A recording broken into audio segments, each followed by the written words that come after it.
मातृध्याने परित्यज्य कमाधयैकगोचरम् निवातदीपविचित्तम् समाधिराभिधीयते।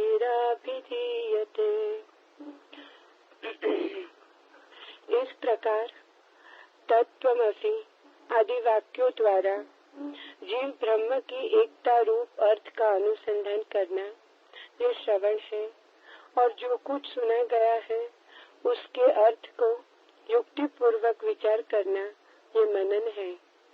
इस श्रवण और मनन द्वारा निस्संदेह हुए अर्थ में चित्त को स्थापित करके एक तान बनना ये निधिध्यासन है। फिर ध्याता तथा ध्यान का त्याग करके चित्त केवल एक ध्येय को ही विषय रूप माने और वायु रहित स्थान में रखे हुए दिए के समान निश्चल बन जाए, उसको समाधि कहते हैं। The inquiry about the oneness of the soul and the Brahman through the great sayings like "Thou art that" is Shravana. The right listening and thinking in the right way on the meaning of what has been listened to is known as Manana, right contemplation. And to harmonize and center one's mind with the meaning shorn of all doubts, that which is derived from right listening and right contemplation is what is known as meditation, nididhyasan. And finally, when the meditator and meditation are eliminated and only the object meditated upon remains, then the mind becomes still and steady, like a flame in a place without air, and that is called samadhi. 4 शब्दों का प्रयोग हुआ। एक एक शब्द अपने आप में एक एक जगत है। वे 4 शब्द हैं श्रवण, मनन, निधिध्यासन और समाधि। इन 4 शब्दों में सत्य की सारी यात्रा समाहित हो जाती। ये 4 चरण जो सम्यक रीते ठीक ठीक पूरा कर ले, उसे कुछ और करने को शेष नहीं रह जाता। इन 4 शब्दों के आसपास ही समस्त साधना विकसित हुई है। इसलिए एक एक शब्द को बारीकी से, गहराई से, सूक्ष्मता से समझ लेना उपयोगी है। पहला शब्द है मनन, पहला शब्द है श्रवण।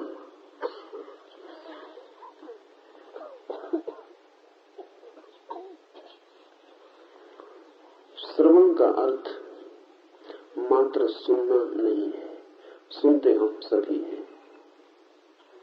कान होना काफी है सुनने के लिए।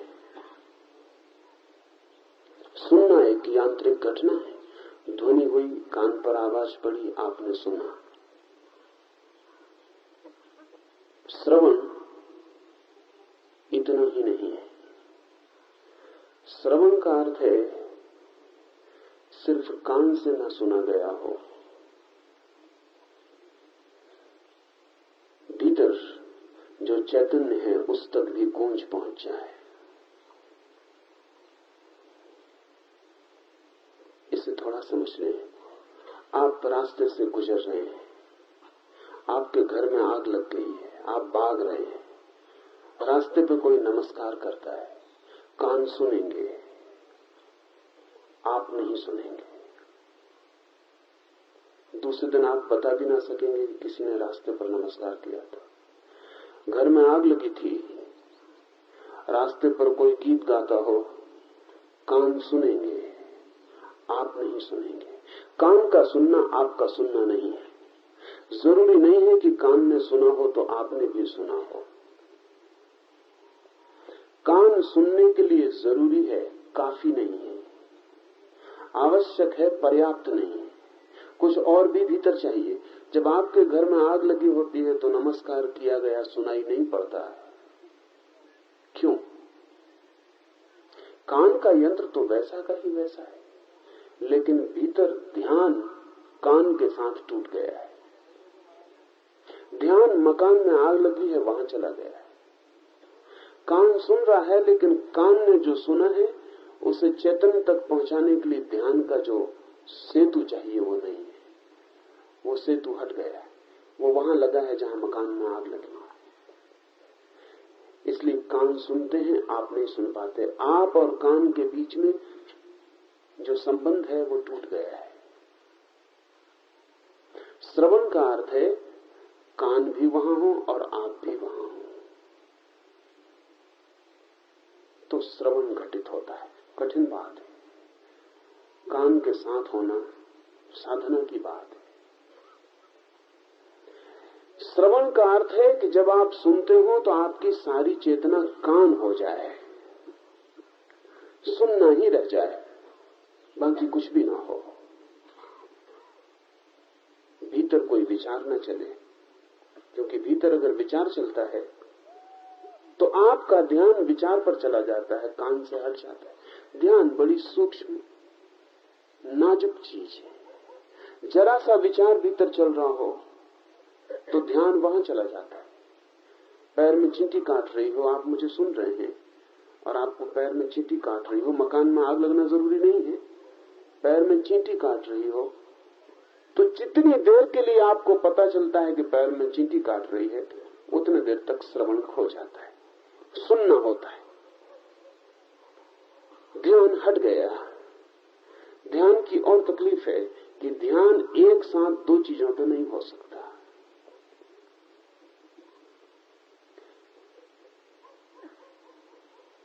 एक चीज पर एक बार भी होता है, जब दूसरी चीज पर होता है एक से तत्काल हट जाता है। आप ऐसा कर सकते हैं कि छलांग लगा सकते हैं, हम छलांग लगाते रहते हैं। पैर में चींटी ने काटा, ध्यान वहां गया, फिर वापस ध्यान लौटा, सुना, खुजली आ गई, ध्यान वहां गया, फिर सुना।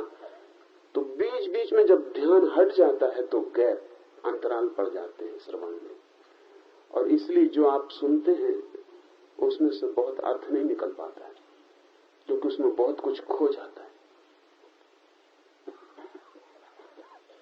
और कई बार जो अर्थ आप निकालते हैं वो आपका ही होता है फिर, क्योंकि उसमें बहुत कुछ खो गया है। फिर जोड़ के आप जो सोच लेते हैं वो आपका ही है। अभी मैं ऑस्पेंस्की की एक शिष्या की किताब देख रहा था। उसने लिखा है कि ऑस्पेंस्की के साथ जब काम शुरू किया साधना का, तो एक बात से बड़ी दिक्कत होती थी कि ऑस्पेंस्की एक बात पर बहुत ही जोर देता था और वो समझ में नहीं पड़ती थी, न जोर देने लायक बात नहीं मालूम पड़ती। और ऑस्पेंस्की जैसा आदमी इतनी छोटी बात पे इतना जोर क्यों देता है ये भी समझ में नहीं आता था।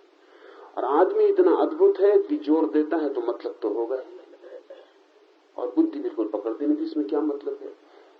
और वो जोर ये था, वो हर बार दिन में 50 दफे इस पे जोर देता था। जैसे कल ऑस्पेंस्की ने कुछ कहा तो उसके शिष्यों में से कोई उससे आके कहेगा कि कल आपने ऐसा कहा था, तो वो कहेगा ऐसा मत कहो, इतना कहो कि कल आपने जो कहा था उससे मैंने ऐसा समझा था। ये कहो ही मत कि आपने ऐसा कहा था।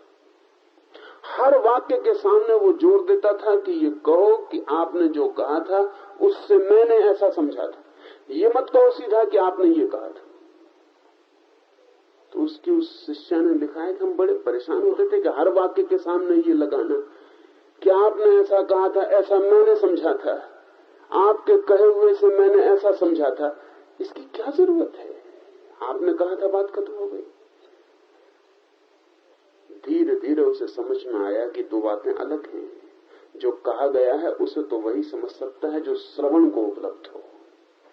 जो कहा गया है अगर आप सब सुन रहे हैं तो आप वही समझेंगे जो आप समझते हैं, समझ सकते हैं, वो नहीं जो कहा गया है, क्योंकि बीच में बहुत कुछ खो जाएगा।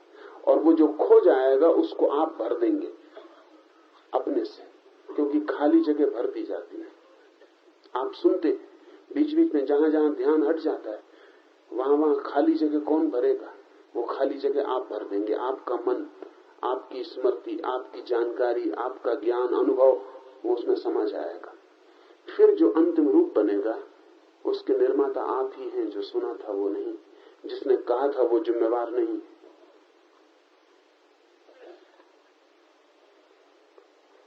श्रवण का अर्थ है कान के पास ही चेतना आ जाए, विचार कोई भीतर न चलता हो, कोई चिंतन न चलता हो, कोई तर्क न चलता हो। इसका यह मतलब नहीं कि जो कहा जाए उसको आप बिना समझे स्वीकार कर लें। श्रवण में स्वीकार का कोई अर्थ नहीं है। श्रवण का अर्थ है सिर्फ सुन लें। स्वीकार अस्वीकार बाद की बात है, जल्दी ना करें। हम क्या करते हैं, सुनते हैं, उसी वक्त स्वीकार अस्वीकार करते रहते हैं। लोगों के सिर हिलते रहते हैं, कोई हाँ भरता रहता है कि बिल्कुल ठीक, कोई कहता है कि नहीं जच नहीं रहा। उनको भी पता नहीं उनका सिर हिल रहा, मैं देख रहा हूं कि बिल्कुल ठीक। इसका मतलब यह कि आप जो मैंने कहा उसे सुनने के साथ निर्णय भी ले रहे भीतर। तो जितनी देर आप निर्णय लेंगे उतनी देर श्रवण चूक जाएगा। आपको भी पता नहीं कि आपका सिर हिला, मगर भीतर सहमति हुई, उसकी वजह से सिर हिला। जब मैं कोई बात कहता हूं जो आपको नहीं जच रही तो आपका सिर हिलता रहता है कि जच नहीं रही। वो सिर ही नहीं हिल रहा है, भीतर ध्यान हिल रहा है। उस ध्यान की वजह से सिर हिल रहा है। उतने कंपन में आपका श्रवण खो गया। जब हम कहते हैं कि श्रवण करते दफे सोचे मत, तो उसका ये मतलब नहीं है कि जो भी कहा जाए उसे आंख बंद करके गटक लें। नहीं, अभी स्वीकार अस्वीकार का सवाल ही नहीं है। अभी तो यही सुन लेना है कि क्या कहा गया, ठीक से वही सुन लेना है जो कहा गया। तब तो आप निर्णय कर सकेंगे पीछे कि स्वीकार करूं या अस्वीकार करूं। तो स्वीकार अस्वीकार की प्रक्रिया को सुनते समय बीच में ले आना श्रवण से चूक जाना है। सुनना यानी सिर्फ सुनना।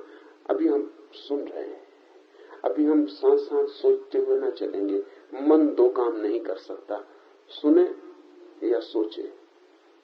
जो सोचते हैं वो सुन नहीं पाते हैं, जो सुनते हैं उन्हें सोचने के लिए उस समय कोई उपाय नहीं, मगर जल्दी भी नहीं है कोई। सोचना बाद में हो सकता है। और यही न्याय संगत भी है कि पहले सुन लिया जाए फिर सोचा जाए। क्योंकि सोचेंगे किस पर आप, अगर आपने ठीक से सुना ही नहीं है, या जो सुना है उसमें अपना जोड़ दिया है, या जो सुना है उसमें बीच बीच में अंतराल रह गए हैं, तो आप सोचेंगे क्या खाक। जो आप सोचेंगे उसका कोई मूल्य नहीं रह जाता। सम्यक सुना ना गया हो तो सोचना व्यर्थ हो जाता है। इसलिए पहली सीढ़ी ऋषियों ने कही है श्रवण। बुद्ध के पास कोई आता तो वो बहुत जोर देते, महावीर के पास कोई आता तो वो पहले कहते कि तुम ठीक से श्रावक बनो। श्रावक का मतलब है सुनने वाले बनो। अभी भी जैनी वही विभाजन किए जाते हैं, साधु साध्वी, श्रावक श्राविका। न कोई श्रावक है न कोई श्राविका है, क्योंकि श्रावक श्राविका का अर्थ है श्रवण। सुनने की कला जिसे आ गई हो वो श्रावक है। तो न श्रावक श्राविका है, न कोई सुनने वाला है, न कोई सुनने का कोई कारण है। मंदिरों में जाकर देखें श्रावक श्राविकाओं को, अक्सर सोए हुए पाएंगे। सुनना तो बहुत दूर की बात है। दिन भर के थके मांदे वहां विश्राम करते हैं, सोते हैं। अगर नहीं भी सोते हैं तो सुनते नहीं है, अपने ऊहापोह में, अपने सोच विचार में लगे रहते हैं। आपका मन बिल्कुल रुक जाना चाहिए, उसकी धारा रुक जानी चाहिए, तो श्रवण घटित होता है। और श्रवण पहली सीढ़ी है। और जितनी महत्वपूर्ण बात हो उतना ही श्रवण प्रगाढ़ हो तभी समझी जा सकेगी। इसलिए ये सूत्र कहता है तत्वमसि आदि वाक्यों द्वारा जीव ब्रह्म की एकता रूप अर्थ का अनुसंधान करना यह श्रवण है। महावाक्य है तत्वमसि। दो चार ही महावाक्य हैं जगत में, लेकिन इससे बड़ा महावाक्य कोई भी नहीं है। तत्वमसि का अर्थ है तू भी वही है, दैट आर्ट दाउ। वो जिसकी हम कल बात कर रहे थे, तत्व, कह रहे थे परमात्मा का नाम है तत्व। वह ये तत्वमसि का अर्थ है वह कोई दूर अलग चीज नहीं है, तू ही है। वो जिसे हमने कहा था तत्व, वह, उससे ऐसा लगता है कि कहीं दूर, वह कहीं दूर का इशारा है। तत्वमसि का अर्थ है वह तू ही है। वो दूर नहीं है, बहुत पास है, पास से भी ज्यादा पास है। तेरा होना ही वही है। ये महावाक्य है। महावाक्य का अर्थ होता है कि अगर इस एक वाक्य को भी पकड़ के कोई पूरा अनुसंधान कर ले तो जीवन की परम स्थिति को उपलब्ध हो जाए। इसलिए इसको महावाक्य कहते हैं। फिर किसी शास्त्र की कोई भी जरूरत नहीं है, और किसी वेद और किसी कुरान और बाइबल की कोई जरूरत नहीं। तत्वमसि पर्याप्त वेद है। इस एक वाक्य का कोई ठीक से श्रवण कर ले, मनन कर ले, निधिध्यासन कर ले, समाधि कर ले, तो किसी और शास्त्र की कोई जरूरत नहीं। महावाक्य का अर्थ है पूंजीभूत, जिसमें सब आ गया हो। जैसे कि केमिस्ट्री में फार्मूले होते हैं, या जैसे आइंस्टीन की रिलेटिविटी का फार्मूला है, बस 2-3 शब्दों में पूरी बात आ जाती। ये महावाक्य आध्यात्मिक केमिस्ट्री का फार्मूला है। इसमें 3 बातें कही हैं, तत्व, वह,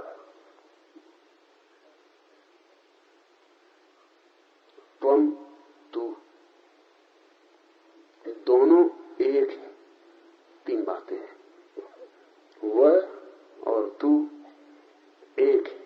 बस इतना ही सूत्र है। लेकिन सारा वेदांत, सारा अनुभव ऋषियों का इन 3 में आ जाता है। ये जो गणित जैसा सूत्र है, वह अस्तित्व परमात्मा, और तू वो जो भीतर छिपी चेतना है, वो, ये 2 नहीं है, ये एक है। इतना ही सार है समस्त वेदों का। फिर बाकी सब फैलाव है। इसलिए इस तरह के वाक्य को उपनिषदों में महावाक्य कहा गया है। इस एक से सारे जीवन की चिंतना, साधना, अनुभूति सब निकल सकती है। इस तरह के वाक्य पूर्ण मौन में सुने जाने चाहिए। इस तरह के वाक्य ऐसे नहीं सुने जाने चाहिए जैसे कोई फिल्मी गाने को सुन लेता है। सुनने की क्वालिटी, सुनने की गुणवत्ता और होनी चाहिए, तभी ये वाक्य भीतर प्रवेश करेंगे।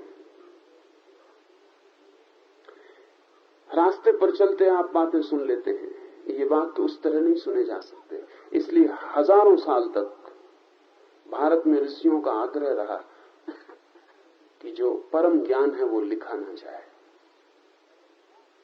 उनका आग्रह बड़ा कीमती था, लेकिन उसे पूरा करना असंभव था, लिखना पड़ा। हजारों साल तक ये आग्रह रहा कि जो परम ज्ञान है वो लिखा ना जाए।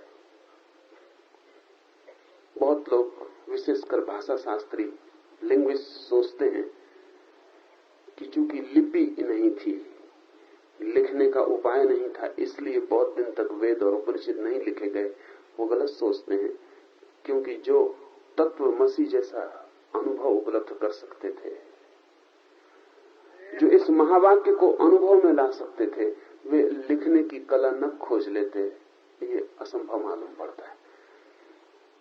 जिनकी प्रतिभा ऐसी ऊंचाई के शिखर छू लेती थी, वे लिखने जैसी साधारण बात भी न खोज पाते। ये उचित नहीं मालूम पड़ता। लिखने की कला तो थी, लेकिन वे लिखने को राजी नहीं थे। क्यों? क्योंकि ऐसे महावाक्य लिख दिए जाएं तो हर कोई हर किसी हालत में पढ़ लेता है, और पढ़ के इस भ्रांति में पड़ जाता है कि समझ गए। इन वाक्यों को सुनने और पढ़ने के लिए जो एक मनोदशा चाहिए, वो मनोदशा के बिना भी पढ़ा जा सकता है। तत्वमसि पढ़ने में क्या दिक्कत है? पहली क्लास का बच्चा पढ़ सकता है। के इस भ्रांति में भी पड़ जाएगा कि मैं समझ लिया कि ठीक है, मैं भी वही हूं, ये मतलब हो गया इस वाक्य का, बात खत्म हो गई। फिर इसको कंठस्थ कर लेता है, फिर जीवन भर दोहराया चला जाता है। चूक गई बात ही चूक गई, वो जो असली बिंदु था खो गया। ये वाक्य किसी विशेष गुण, किसी विशेष अवस्था, चित्त की कोई विशेष परिस्थिति में ही सुनने योग्य है, तभी ये प्राणों में प्रवेश करते हैं। हर कभी सुन लेने पर खतरा है। खतरा दो है, एक तो ये याद हो जाएगा और लगेगा मैंने जान लिया, और दूसरा खतरा यह है कि इस जानकारी के कारण आप शायद ही कभी उस मनस्थिति को बनाने की तैयारी करें जिसमें इसे सुना जाना चाहिए था। बीज डालने का वक्त होता है, समय होता है, मौसम होता है, घड़ी होती है, मुहूर्त होता है, और ये बीज तो महाबीज है, इन्हें हर कहीं नहीं। इसलिए गुरु इन्हें शिष्य के कान में, थोड़ा समझना, हम सब सुनते हैं कि मंत्र कान में दिया जाता है, और हम यही समझते हैं कि कान के पास लाके मंत्र फुसफुसा देता होगा। ना समझी की बात है। गुरु शिष्य के कान में इन महाबीजों को देता था। उसका मतलब कि जब शिष्य बिल्कुल कान हो जाता था, उसका सारा व्यक्तित्व जब सुनने के लिए तैयार हो जाता था, जब वो कान से नहीं सुनता था, रोआ रोआ सुनता था, जब उसका पूरा प्राण कान के पीछे इकट्ठा हो जाता था, जब उसकी सारी आत्मा सारी इंद्रियों से हटके कान में नियोजित हो जाती थी, तब गुरु उसे कान में दे देता था। कहता वो यही था, तत्वमसि। शब्द यही थे, इन शब्दों में कोई फर्क नहीं पड़ता था। लेकिन जो शिष्य था सामने, उसकी चैतन्य का गुण, उसकी चैतन्य की क्षमता और थी। कान फूंक देने का मतलब, अभी भी न मालूम कितने ना समझो कि कान फूंकते रहते, कान में मंत्र दे देते हैं बिना इसकी फिक्र किए कि कान का मतलब क्या है। जो कान आपकी खोपड़ी में लगे हैं उनसे बहुत मतलब नहीं है। कान से मतलब है आपके व्यक्तित्व का एक ढंग, आपके व्यक्तित्व का एक खुलाव, एक शांति भीतर, एक मौजूदगी, सुनने की एक तैयारी, आतुर, प्यास, अभीप्सा, सारे प्राण तैयार हैं सुनने को। तब गुरु कान में इन महावाक्यों को डाल देता था, और कभी कभी ऐसा होता था कि इस वाक्य का पहुंचना ही घटना हो जाती थी। बहुत लोग हैं जो केवल सुन के ज्ञान को उपलब्ध हो गए, बाकी 3 चरणों की जरूरत भी नहीं पड़ी। ये जान के आपको हैरानी होगी, बाकी 3 चरणों की जरूरत भी नहीं पड़ी, केवल सुन के भी ज्ञान को उपलब्ध हो गए। लेकिन आसान मामला नहीं। आप सोचेंगे अगर ऐसा होता हो कि सुन के ही और ज्ञान को हम उपलब्ध हो जाएं, तो फिर काहे दूसरे उपद्रव में पड़े? क्यों? सुना दें और हम ज्ञान को उपलब्ध हो जाएं। सुन के ज्ञान को वही उपलब्ध हो सकता है जिसकी समग्रता सुनने में नियोजित हो गई हो, एक रत्ती भर हिस्सा पीछे न रह गया हो खड़ा, सुनने वाला बचा ही ना हो, सुनने की क्रिया ही रह गई हो, ऐसा ख्याल भी ना रहा हो भीतर कि मैं सुनने वाला हूं, मैं हूं, ये भी ना रहा हो, बस सुनना ही हो गया हूं, सुनने की प्रक्रिया ही रह गई हो, सब मौन हो गया, भीतर शून्य हो गया। उस शून्य में इतनी सी चोट तत्वमसि प्राणों का विस्फोट कर देती, इतनी सी चोट। मगर एक बात और उसमें ध्यान रखने जैसी है कि शिष्य की, सीखने वाले की, साधक की इतनी तैयारी चाहिए कि वो शून्य हो। लेकिन हर कोई उसके कान में तत्वमसि कह दे तो भी काम नहीं चलेगा। कोई भी कह सकता है, आदमी की भी जरूरत नहीं, टेप रिकॉर्ड पर लिख के रख लिया, टाइप, वो कान में गूंज जाएगा, उससे भी काम नहीं चलेगा। क्योंकि शब्दों की भी शक्ति है, और शक्ति होती है बोलने वाले पर निर्भर, शब्दों में नहीं होती। कितने गहरे से शब्द आते हैं और उन शब्दों में कितने प्राण समाविष्ट हैं, और उन शब्दों में कितना अनुभव का रस भरा है, और उन शब्दों को जो कह रहा है वो भी कहते समय मिट गया हो ही ना कहने वाला, सिर्फ आत्मा से गूंज उठी हो तत्वमसि, और सुनने वाला भी ना हो, सिर्फ आत्मा तक गूंज गई हो तत्वमसि, वह तू ही है। इस मिलन के बिंदु पर बिना कुछ किए भी काफी करना हो गया है।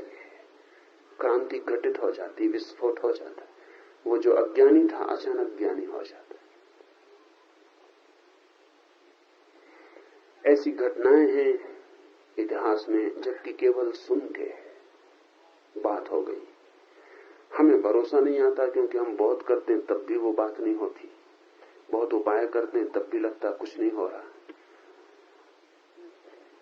मिलन दो ऐसी चेतनाओं का कि बोलने वाला मौजूद ना हो और वाणी प्रकट हो, और सुनने वाला मौजूद ना हो और वाणी प्रवेश करे, तो श्रवण से भी यात्रा पूरी हो जाती। लेकिन ऐसा संयोग खोजना कठिन है। ऐसा संयोग मिल भी जाए तो उसका उपयोग करना कठिन है, बहुत बारीक है संयोग। इसलिए शिष्य वर्षों तक गुरु के पास रहता था इस संयोग की प्रतीक्षा में, कब मौका आ जाए, कब तैयारी हो। तो वर्षों तक चुप रहने की ही साधना चलती थी। श्वेत केतु अपने गुरु के पास गया तो वर्षों तक गुरु ने पूछा ही नहीं कैसे आए हो। श्वेत केतु ने कहा कि जब गुरु पूछेगा तब बता देंगे।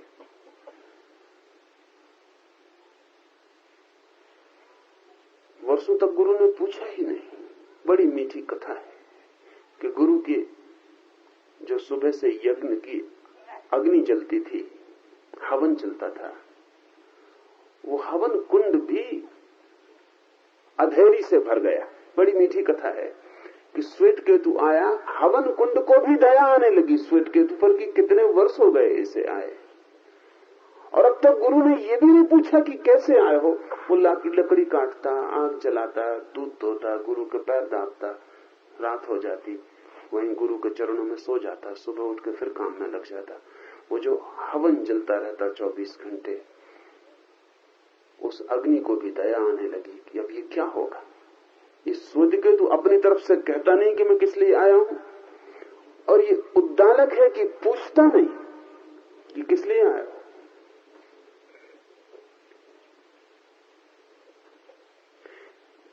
ऐसी प्रतीक्षा, ऐसा धैर्य, इतनी चुप्पी अपने आप श्रावक बना देती थी। धीरे धीरे धीरे धीरे धीरे गुरु की वाणी तो दूर, गुरु की श्वास भी सुनाई पड़ने लगती थी। उसकी हृदय की धड़कन भी इतनी प्रतीक्षा में, इस मौन में सुनाई पड़ने लगती थी। वो कुछ कहे ये जरूरी भी ना था, उसका हिलना डुलना भी सुनाई पड़ने लगता था।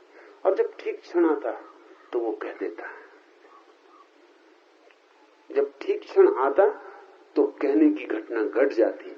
न तो गुरु को चेष्टा करनी पड़ती थी कहने की, और न शिष्य को चेष्टा करनी पड़ती थी कुछ जानने की। ठीक क्षण में घटना घट जाती थी।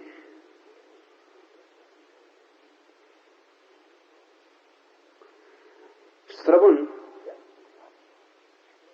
बड़ा कीमती चरण है। आपके लिए 2-3 बातें ख्याल में ले लेनी चाहिए। एक, सुनते समय सुनना ही हो जाए, सुनने वाला भूल जाए, कान ही रह जाए, फैल जाए कान, आपका सारा शरीर कान बन जाए, सब तरफ से सुनने लगे और भीतर कोई चिंतन ना हो। सारा चित्त एकाग्र रूप से सुनने में डूब जाए तो भीतर कोई विचार न चलाए। हम सबको डर लगता है कि अगर विचार न करेंगे तो पता नहीं, न मालूम कोई गलत बात हमारे भीतर डाल दे, न मालूम कोई हमारी मान्यताओं को खंडित कर दे। तो हम सुरक्षा में लगे रहते हैं कि क्या तुम कह रहे हो, जांच पड़ताल करके भीतर जाने देंगे, अपने मतलब का होगा तो जाने देंगे, अपने मतलब का नहीं होगा तो नहीं जाने देंगे। आप जान के हैरान होंगे कि मनस्विद कहते हैं कि आपसे अगर 100 बातें कही जाएं तो आपका मन 5 बातों को मुश्किल से भीतर जाने देता है, 95 को बाहर लौटा देता है, घुसने नहीं देता। क्यों? क्योंकि आपकी मान्यताएं अतीत की निर्भर हैं, तय है। कोई मुसलमान है, कोई हिंदू है, कोई जैन है, कोई ईसाई है, वो भीतर है, वो बैठा है वहां भीतर। आपका मन अतीत में संग्रहित किया हुआ, वो पूरे वक्त जांच पड़ताल रखता है कि अपने से कुछ मेल खाता हो, अपने को कोई मजबूत करता हो तो उसे भीतर ले लो। अपने से मेल न खाता हो, अपने को मजबूत न करता हो तो उसे भीतर आने ही मत दो, उसे बाहर ही रोक दो। इस तरह सुन लो कि जैसे सुना ही नहीं, या सुन के भी तत्काल उसका विरोध कर दो ताकि भीतर प्रवेश न कर सके। आप जरा अपने मन का ख्याल करना कि क्या आप पूरे वक्त भीतर हाँ और ना कहते रहते हैं। कौन कह रहा है ये हाँ और ना? आप नहीं कह रहे हैं, ये आपका मन है जो आपने इकट्ठा किया है। तो मन अपने अनुकूल को चुनता है और प्रतिकूल को छोड़ देता है। तब बड़ी कठिनाई है, इसी मन को मिटाना है। और ये अनुकूल को चुनता है और प्रतिकूल को सुनता नहीं, ये मिटेगा कैसे? यही मन है दुश्मन और यही है आपका नियंता। इसी को मिटाने चले हैं और इसी के सहारे मिटाने चले हैं, कभी ना मिटा पाएंगे। तो जरा सी एक बात आपको खटक जाए कि ये बात नहीं जचती आपकी मान्यताओं में, बस मन आपका द्वार बंद कर लेता है कि सुनो ही मत, अनसुना कर दो या विरोध करते जाओ भीतर। हम सुरक्षा में लगे हैं अपनी, जैसे कोई संघर्ष चल रहा है। श्रवण नहीं हो पाएगा, फिर एक कलह चल रही, मगर श्रवण का अर्थ कोई अंधा स्वीकार नहीं है। श्रवण का स्वीकार से कोई संबंध ही नहीं है। श्रवण का संबंध सिर्फ इस बात को ठीक से सुन लेने से है कि क्या कहा गया है। दूसरा चरण है मनन। जो कहा गया है उसे सुन के मनन करना है। जो कहा गया है उसकी प्रामाणिकता में सुन के मनन करना है। ये मनन की पहली शर्त है। आपने अपने मतलब का चुन लिया, उस पर मनन किया, वो मनन नहीं है, वो धोखा है। तो मनन की पहली शर्त सुन लिया, बिना हाँ ना किए, निंदा प्रशंसा स्वीकार अस्वीकार कुछ भी नहीं, कोई मूल्यांकन नहीं, कोई निर्णय नहीं, पक्ष न विपक्ष, मौन तटस्थ सुन लिया। क्या कहा है उसे उतर जाने दिया हृदय के आखिरी कोने तक, ताकि उससे परिचय हो जाए। जिससे परिचय है उसी का तो मनन हो सकता है। यही चिंतन और मनन का फर्क है। चिंतन हम उसका करते हैं जिसका कोई ठीक से परिचय ही नहीं। चिंतन है अपरिचित के साथ बुद्धि की प्रक्रिया, व्यायाम। मनन है परिचित के साथ, जिसे आत्मसात किया, डुबा लिया अपने में भीतर, उस पर विचार। दोनों में बड़ा फर्क है। चिंतन में कलह है, मनन में सहानुभूति है। चिंतन में द्वंद्व है, मनन में विमर्श है। ये बड़े फर्क हैं। चिंतन का मतलब है आप लड़ रहे हैं किसी चीज से, अगर न जीत पाए तो मान लेंगे, लेकिन मानने में पीड़ा रहेगी। इसलिए जब आप किसी से विवाद करते हैं और उससे तर्क नहीं कर पाते और आपको मानना पड़ता है, तो आपको पता है भीतर कैसी पीड़ा होती। मान लेते हैं क्योंकि अब तर्क नहीं कर सकते हैं, लेकिन भीतर तैयारी रहती कि आज नहीं कल उखाड़ के फेंक देंगे ये सब, आज नहीं कल अस्वीकार कर देंगे। इसलिए इस दुनिया में किसी भी आदमी को तर्क से रूपांतरित नहीं किया जा सकता, क्योंकि तर्क का मतलब है पराजय। अगर उसको तर्क से कोई चीज सिद्ध भी कर दी तो वो हारा हुआ अनुभव करेगा, बदला हुआ नहीं। हारा हुआ अनुभव करेगा कि ठीक है, मैं कुछ जवाब नहीं दे पा रहा हूं, तर्क नहीं खोज पा रहा हूं, जिस दिन तर्क खोज लूंगा, देखूंगा, हारा हुआ अनुभव करेगा। और ध्यान रहे, हारा हुआ आदमी कभी भी बदला हुआ आदमी नहीं होता। तो आप किसी को चुप कर सकते हैं तर्क से, रूपांतरित नहीं कर सकते। और बात भी ठीक है, तर्क से रूपांतरित किसी को होना भी नहीं चाहिए, क्योंकि जब दो व्यक्ति विवाद करते हैं तो जो हार जाता है जरूरी नहीं है कि वो गलत रहा हो, जो जीत जाता है जरूरी नहीं कि सही रहा हो। इतना ही जरूरी है कि जो जीत गया है वो ज्यादा तर्क कर सकता था, जो हार गया है वो कम तर्क कर सकता था। इससे ज्यादा कुछ भी पक्का नहीं। तो स्वाभाविक है कि तर्क से कोई कभी बदलता नहीं, क्रांति कोई घटित नहीं होती।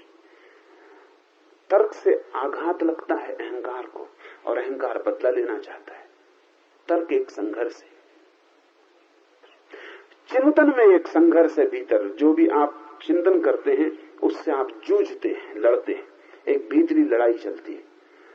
आप अपनी सारी अतीत की स्मृति और सारे अतीत के विचारों को उसके खिलाफ खड़ा कर देते हैं। फिर भी अगर हार जाते हैं तो मान लेते हैं, लेकिन मानने में एक पीड़ा, एक दंश, एक कांटा चुभता रहता है।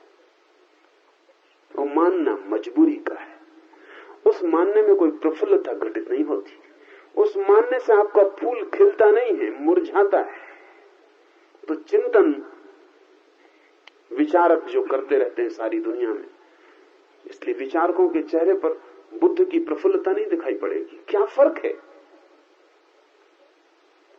महावीर का प्रमुदित व्यक्तित्व दिखाई नहीं पड़ेगा विचारकों में। विचारकों के चेहरे पर चिंतन की रेखाएं दिखाई पड़ेंगी, मनन के फूल नहीं दिखाई पड़ेंगे। विचारक के माथे पर धीरे धीरे झुर्रियां बढ़ती जाएंगी, एक एक रेखा खिंच जाएगी उसने जिंदगी भर जो मेहनत की है उसकी। लेकिन वो जो बुद्ध या किसी महावीर के भीतर घटित होता है, वो जो खिलावट है, वो दिखाई नहीं पड़ेगी। विचार बोझ दे जाएगा, कमर झुक जाएगी। विचारक चिंतित मालूम पड़ने लगेगा। चिंतन और चिंता में कोई गुणात्मक फर्क नहीं है। सब चिंतन चिंता का ही रूप है। बेचैनी है उसमें छिपी हुई, एक तनाव है, क्योंकि एक भीतरी संघर्ष है, कलह है, लड़ाई है एक। इसलिए विचारक बूढ़ा होते होते होते होते झुक जाता है बोझ से, विचार के ही बोझ से झुक जाता है। बुद्ध और महावीर के साथ उल्टी घटना घटती। जैसे जैसे ये बूढ़े होते हैं, भीतर जैसे कुछ युवा होता जाता है, कोई ताजगी। ये मनन और चिंतन का फर्क है। चिंतन शुरू होता है तर्क से, मनन शुरू होता है श्रवण से। चिंतन शुरू होता है संघर्ष से, मनन शुरू होता है श्रवण से। श्रवण ग्राहकता है, कोई संघर्ष नहीं है। तो मनन और चिंतन का पहला फल स्वभावतः चिंतन चूंकि कलह से शुरू होता है, इसलिए तर्कना उसका आधार है। सहानुभूति वहां नहीं है, विरोध, शत्रुता वहां आधार है, विवाद। मनन शुरू ही होता है श्रवण से, इसलिए सहानुभूति वहां आधार है। सहानुभूति का क्या अर्थ है? सहानुभूतिपूर्ण विचारना। जो हम सोच रहे हैं, जिस संबंध में हम सोच रहे हैं, बड़े सहानुभूति से और बड़े प्रेम से सोच रहे हैं। क्या फर्क पड़ता होगा क्वालिटी में चिंतन की, मनन की? जब आप किसी चीज पे सहानुभूति से सोचते हैं तो आपकी पूरी आंतरिक आकांक्षा ये होती है कि जो मैं सुना हूं वो सही हो सकता है, और सही हो तो मेरे लाभ का हो सकता है। इसलिए इसलिए आप खोजते हैं पहले वे बिंदु जो सही हों। जब आप चिंतन करते हैं तो आप ये मान के चलते हैं कि जो सुना है वो गलत है। खोजते हैं पहले वे बिंदु जो गलत हों। ऐसा समझें कि कोई आदमी गुलाब की वृक्ष के पास, फूलों की क्यारी के पास खड़ा है। अगर वो चिंतन कर रहा है तो पहले वो कांटे गिनेगा, अगर वो मनन कर रहा है तो पहले वो फूल गिनेगा। और इससे बुनियादी फर्क पड़ता है कहां से आप शुरू करते हैं। क्योंकि जो आदमी पहले कांटे गिनेगा उसका विरोधी रुख जाहिर है। पहले वो कांटे गिनेगा, हजारों कांटे निकलेंगे और कांटे गिनने में हाथ में कांटे चुभेंगे भी, खून भी निकलेगा। वो कांटों का चुभना और कांटों की संख्या और खून का बह जाना फूलों की खिलाफत के लिए आधार बन जाएगा। और फिर जब लाख कांटे गिन लेगा और एक आध दो फूल दिखाई पड़ेंगे तो मन कहेगा कि ये फूल धोखे के, ये सच नहीं हो सकते। क्योंकि जहां इतने कांटे हैं वहां फूल हो कैसे सकते हैं इतने कोमल। मैं कोई धोखा खा रहा हूं, स्वाभाविक, ये उचित मालूम होगा। इतने कांटे जहां हैं, जहां लहू बहा देने वाले कांटे हैं, वहां ये कोमल फूल खिल कैसे सकते हैं? ये असंभव मालूम पड़ता है। और फिर अगर मान भी लेगा कि फूल है भी तो वो कहेगा कोई मूल्य नहीं है। लाख कांटों में एक फूल का मूल्य भी क्या है? बल्कि ऐसा लगता है कांटों का षड्यंत्र है ताकि एक फूल के बहाने लाख कांटे दुनिया में बने रहें। ये धोखा है। ये फूल जो है कांटों को छिपाए हुए, ये उनके षड्यंत्र का भागीदार है। जो आदमी फूल से चिंतन शुरू करेगा, मनन फूल से शुरू करेगा, पहले फूलों को छुएगा, फूलों की सुवास उसके हाथों में भर जाएगी, फूलों का रंग उसकी आंखों में उतर जाएगा, फूलों की कोमलता उसके स्पर्श में लीन होने लगेगी, फूल का सौंदर्य उसे आच्छादित कर लेगा। फिर वो कांटों के पास आएगा। फूलों को देखने के बाद, फूलों को जानने जीने के बाद प्रेम में गिर गया वो उस झाड़ी के।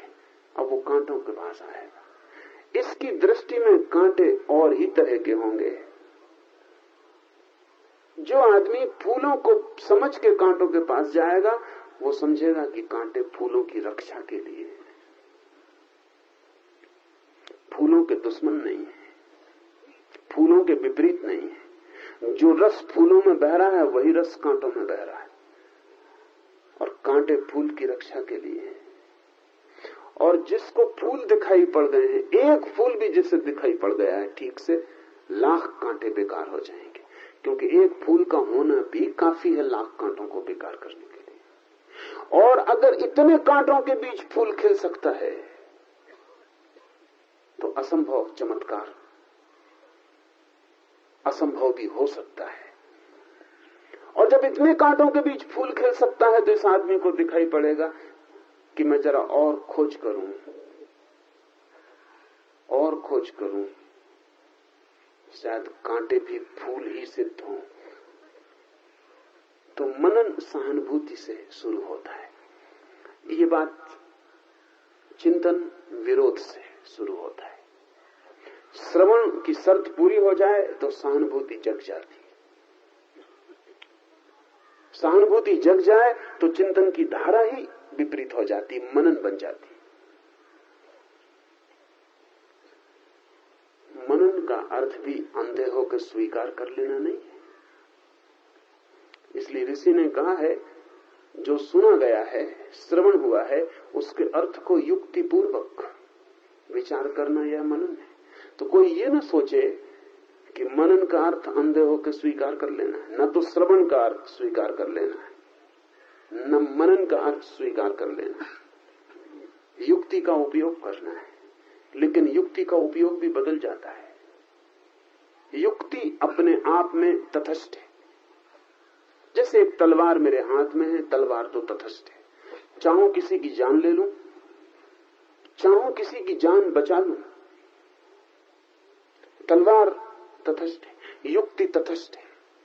अलग अलग ढांचे में युक्ति का अर्थ बदल जाता है।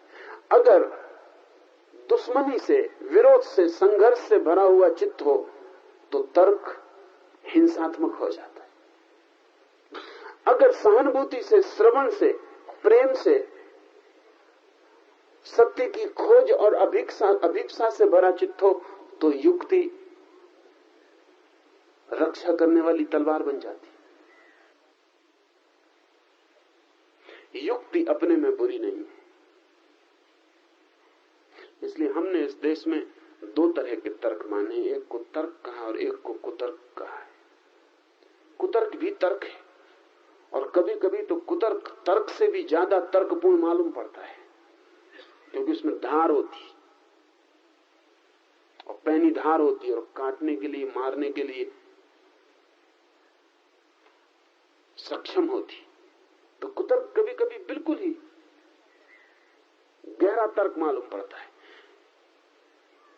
फर्क कैसे करेंगे कि क्या कुतर्क है और क्या तर्क है? यही फर्क है कि अगर तर्क शुभ की, सत्य की खोज के लिए है, सहानुभूति से भरा है, फूलों से शुरू करता है फिर कांटों पे जाता है। कोई बात मैं आपसे कहता हूं, आप कहां से शुरू करते हैं इस पे ख्याल करना।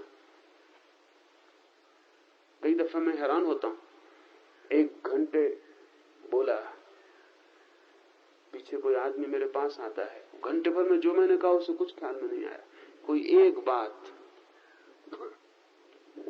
की खिलाफत उसको पकड़ जाती, वो एक बात को चुन लेता, वो उसकी खिलाफत करने आ जाता। वो जो घंटे भर में और कहा उससे कोई संबंध नहीं रह जाता, बस उतनी बात, और वो बात भी तोड़ लेता है सारे संदर्भ से, क्योंकि संदर्भ में उसका और अर्थ था, अलग तोड़ के वो बिल्कुल कोई और अर्थ ले लेती है, पर उसने सुना उसी को, उसकी तैयारी वही रही होगी। वो तैयारी होके आया होगा कि कुछ गलत खोज लिया जाए। अगर आप गलत खोजने को ही सुन रहे हो तो आप कभी भी मनन न कर पाएंगे। और ध्यान रहे, कितना ही गलत खोज डालें आप, गलत की खोज आपके भीतरी विकास में कोई तरह का सहारा नहीं बनेगी। आप कितना ही तय कर लें कहां कहां गलत है, आप सारी दुनिया की सारी गलतियां जान लें,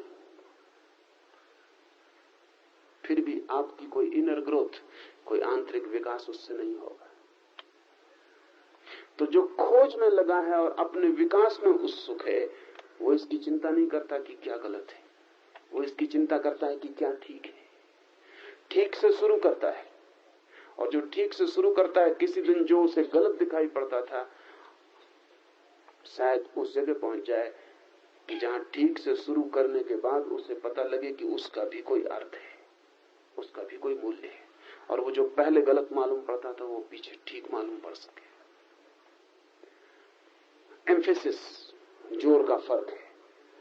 कुतर्क गलत को खोजता है, वहीं से यात्रा शुरू करता है। युक्ति, तर्क,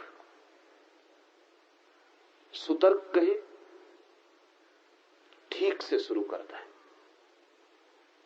एक आदमी को कुरान दे दें पढ़ने को, अगर वो हिंदू है तो कुरान में जो जो महत्वपूर्ण है वो उसको दिखाई ही नहीं पड़ेगा, जो जो गलत है वो अंडरलाइन करके ले आएगा कि ये देखो ये लिखा हुआ है। हम पहले ही कहते थे कि कुरान भी कोई धर्मशास्त्र है। मुसलमान को गीता दे दें, बराबर निकाल लाएगा कि क्या क्या गलत है। और अगर ये कला सीखनी हो, आर्य समाजियों से सीख लेनी चाहिए, कहां कहां क्या क्या गलत है, उसमें जैसे वे कुशल हैं उसमें कोई भी कुशल नहीं।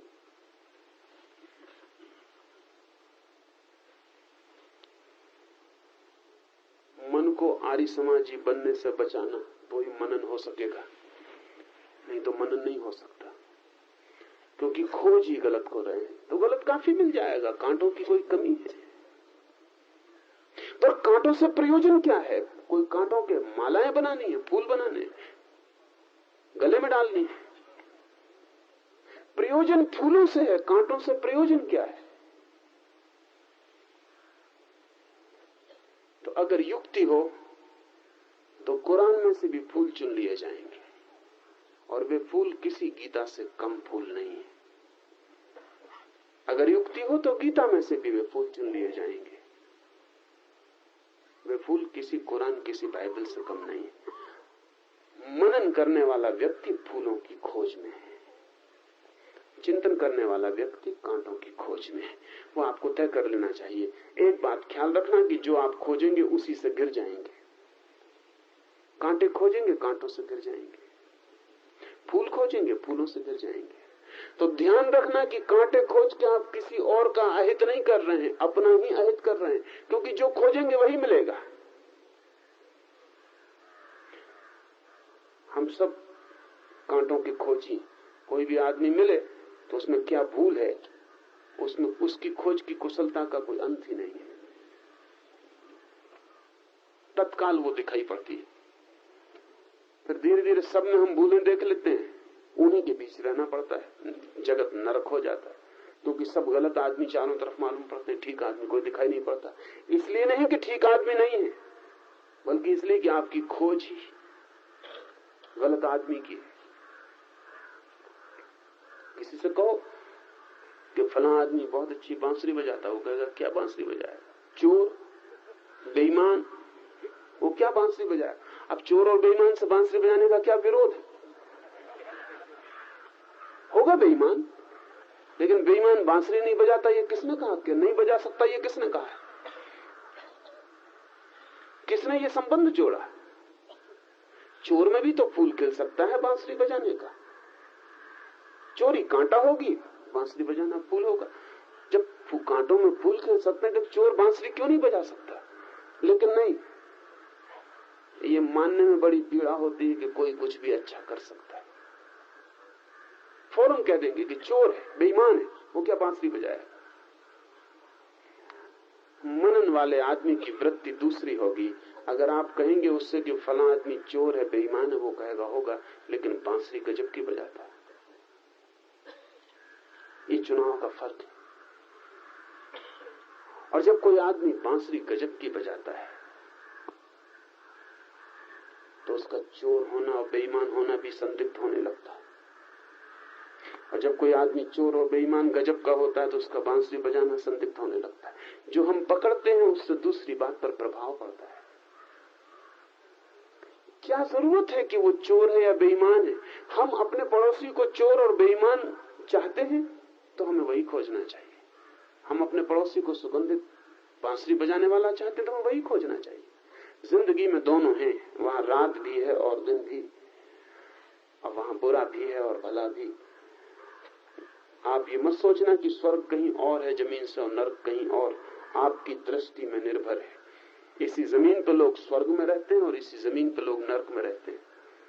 आप क्या खोजते हैं वही आपका जगत बन जाता है। मनन फूलों से यात्रा शुरू करता है, सहानुभूति से। गलत पर जल्दी से हमला नहीं करता, सही को पहले आत्मसात कर लेता है। और जब सही पूरी तरह आत्मसात हो जाता है तो ही जिस पहले गलत जैसा दिखा था उस पर सोचता है। और ध्यान रहे, इस दृष्टि के रूपांतरण के बुनियादी अंतर बाद में दिखाई पड़ने शुरू होते हैं। ऐसा आदमी धीरे धीरे विकसित होता है, अंकुरित होता है, सही को आत्मसात करते करते सही हो जाता है। और गलत की खोज करते करते, गलत को आत्मसात करते करते गलत हो जाता है। जो आदमी दूसरों में बेईमानी और चोरी और गलत ही देखता है, ज्यादा दिन तक ईमानदार नहीं रह सकता। सच तो यह है कि पहले से ईमानदार नहीं हो सकता। असल में कोई चोर किसी दूसरे आदमी को मान नहीं सकता कि चोर नहीं है, या कि मान सकता है। चोर ये मान ही नहीं सकता कि दूसरे लोग अचोर हैं। चोर के सोचने का सारा ढंग चोरी का हो जाता। वो दूसरों में भी तत्काल चोरी खोजता है, देखता है। व्यभिचारी ये नहीं मान सकता कि कोई चरित्रवान है, मान नहीं सकता। उसका अनुभव बाधा बनता है मानने में।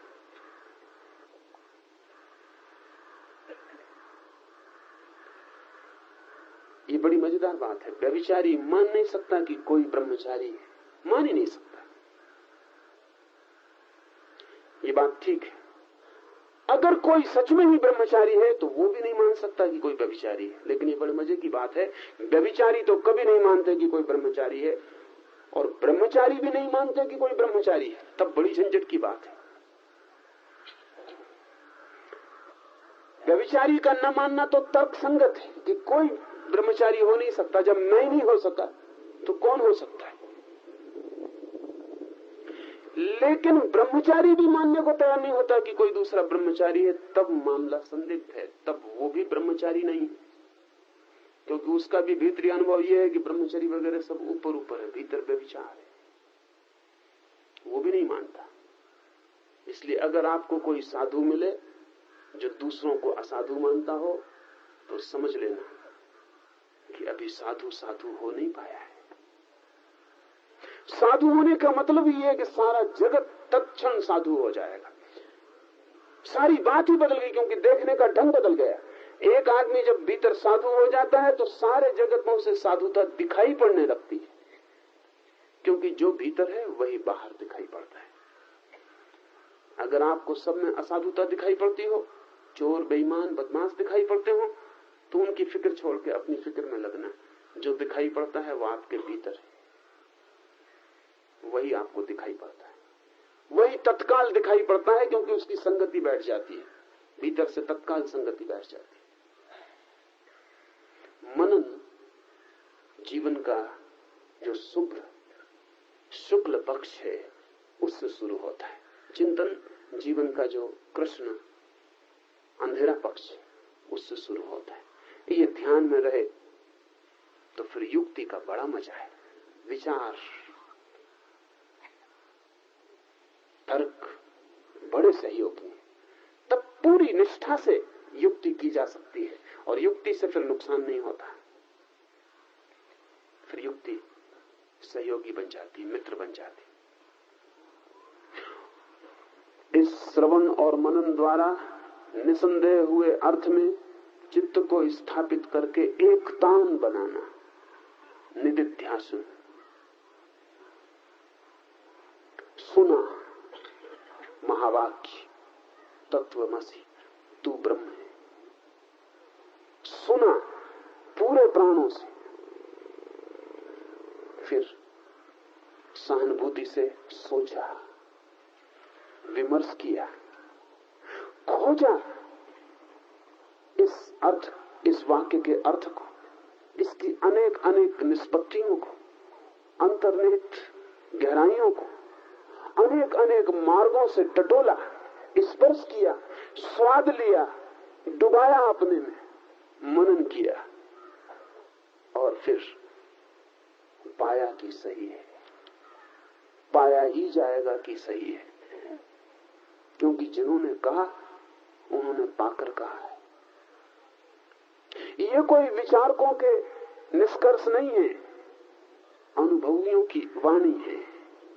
ये जिन्होंने सोचा, सोच सोच के कुछ तय किया, उनकी बात नहीं है।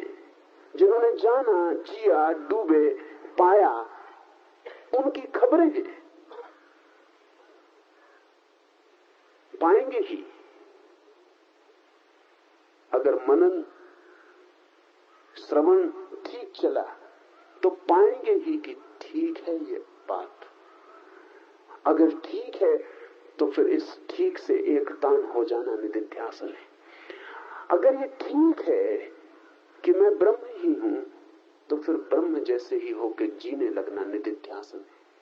आचरण, व्यवहार, सब तरफ एक तान हो जाना। फिर कोशिश करना कि जो ठीक है उसमें और मुझ में भेद न रह जाए, क्योंकि अगर ये वाक्य ठीक है तो फिर मैं गलत हूं।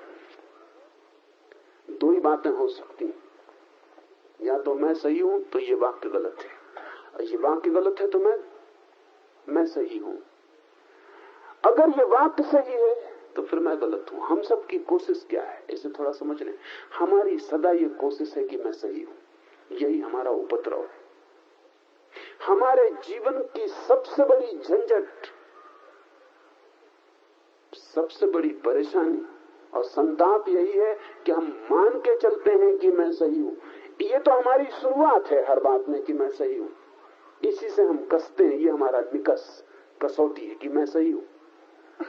अब जो मेरे अनुकूल न पड़े वो गलत है, इसको तय कर लेना चाहिए। साधक को ये तय कर लेना चाहिए कि ये मूर्खतापूर्ण विचार प्रस्थान न बने कि मैं सही हूं। अगर आप सही हैं तो खोज की कोई जरूरत ही नहीं है। ये बहुत मजेदार है। कल एक महिला मेरे पास आई, उन्होंने कहा कि मैं कोई 20 वर्ष पहले किसी स्वामी से दीक्षा ली हूं, कुंडली मेरी जागृत हो गई है, लेकिन चैन बिल्कुल नहीं है, बड़ी बेचैनी।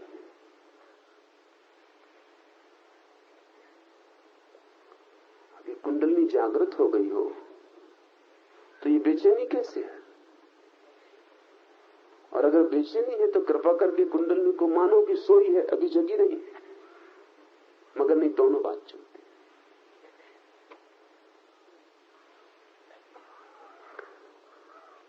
आप अगर सही हैं तो फिर तो कुछ बचेगी नहीं खोज, बात खत्म हो गई। हर आदमी ये मान के चलता है मैं सही हूं और फिर कहता है मुझे सत्य की खोज करनी। सत्य की खोज करनी है तो निर्णय स्पष्ट हो जाना चाहिए चेतना के सामने कि मैं गलत हूं, तो ही खोज हो सकती। जब मैं गलत हूं तब किसी सत्य में प्रवेश हो सकता है। मैं पहले से ही सही हूं तो सत्य ही गलत मालूम पड़ेगा, क्योंकि जब गलत आदमी अपने को सही मान रहा हो तो सही को सही कभी नहीं देख सकता। मन की व्यवस्था यही है मान के चलने का कि मैं सही हूं, मेरा विचार, मेरी दृष्टि, मेरा धर्म, मेरा शास्त्र, मैं सही हूं। यहां से अगर शुरू करना है तो शुरू करने की कोई जरूरत नहीं, आप मंजिल पर पहुंच ही गए। अब नाहक मेहनत कर रहे हैं, पाएंगे भी कहां मंजिल? मंजिल पे आप खड़े ही, आप खुद ही मंजिल। ये साफ कर लेना चाहिए। अगर ऐसा पागलपन आ गया हो कि मैं सही हूं तो खत्म हो गई बात, फिर कुछ खोजबीन नहीं करनी चाहिए। खोजबीन का मतलब ही है कि मैं गलत हूं, दुख है, संताप है, पीड़ा है, तनाव है, परेशान हूं, बीमार हूं और सब तरह से गिर गया हूं अपनी बीमारियों से। इन्हीं सब बीमारियों का जोड़ मैं हूं, ऐसा जो मानकर चले, और यही सच है। आप बीमारी का जोड़ हैं, ज्यादा कुछ भी नहीं। एक बंडल है जिसमें सब तरह की बीमारियां, अनेक अनेक तरह की बीमारियां, और हर आदमी आविष्कारक है, निजी बीमारियां खोज लेता है और इन बीमारियों के बीच में भी ये भाव बनाए रखता है कि मैं सही हूं। निदिध्यासन का अर्थ है ये महावाक्य दिखाई पड़ा कि सही है, सुना, सोचा, देखा कि सही है, चित्त को उसका सही होना दिखाई पड़ गया, चेतना को प्रतीति होने लगी उसकी सही होने की। अब व्यक्तित्व को भी उसी के अनुकूल ढाल देना निदिध्यासन है। जो दिखा हो सही, फिर उसी को जीना शुरू कर देना। और ध्यान रहे, दिख जाए सही तो जीने में कोई कठिनाई नहीं है, दिखते ही जीना शुरू हो जाता है। कौन आग में हाथ डालता है जानकर? अज्ञान में ही हाथ डाले जाते हैं आग में। कौन बुरा करता है जानकर? अज्ञान में ही बुरा किया जाता है। कौन विक्षिप्तता ओढ़ता है जानकर? अज्ञान में ही विक्षिप्तता ओढ़ी जाती है। जब दिखाई पड़ने लगे कि सही क्या है, उसकी दिखाई पड़ने की झलक ही आपको भीतर से बदलने लगेगी। आपकी सारी तरंगें अब धीरे धीरे जो आपको दिखाई पड़ा है उसके साथ तालमेल बिठाने लगेंगी। इस एकतानता, इस हार्मनी का नाम निदिध्यासन। फिर अगर एकतानता न बने, कठिन मालूम पड़े, तो भी साधक जानता है कि ये मेरी ही कठिनाई है, तो अपने को पिघलाता है। अगर जटिल मालूम पड़े यात्रा, तो समझता है कि जटिलता, कॉम्प्लेक्सिटी मेरी है, तो अपने को सुलझाता है। लेकिन जो आदमी अपने को ठीक मान के चलता है, अगर 2 कदम चले और कोई यात्रा में फल आता ना दिखाई पड़े तो वो समझता है कि ये जो सोचा था तत्वमसी ये गलत है, छोड़ो।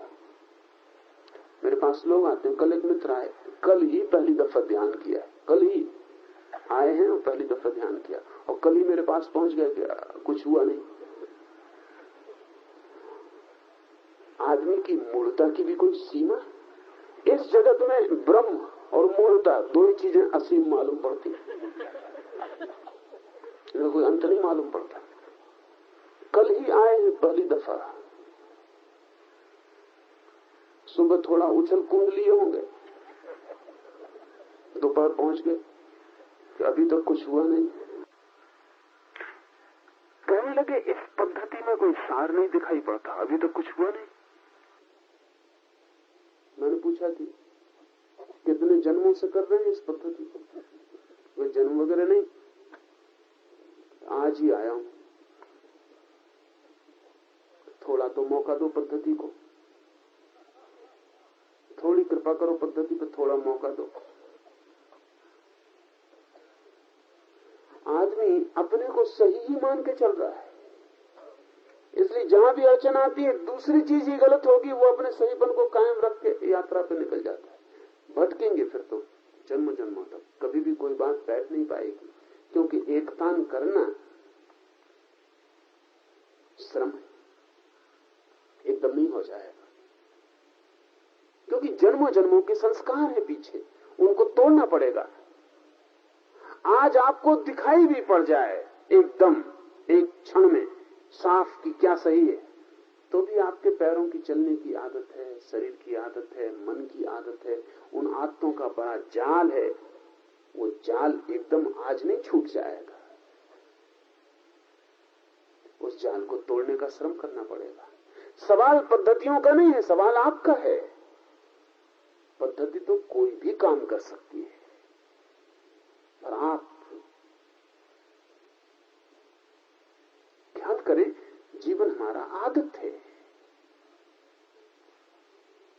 छोटी छोटी बातों से लेकर बड़ी बड़ी बातों तक सब आदत है। उस आदत की लंबी रेखा है और हमारी चेतना उसी रेखा को बांध के पकड़ के बहने की आदी हो गई है।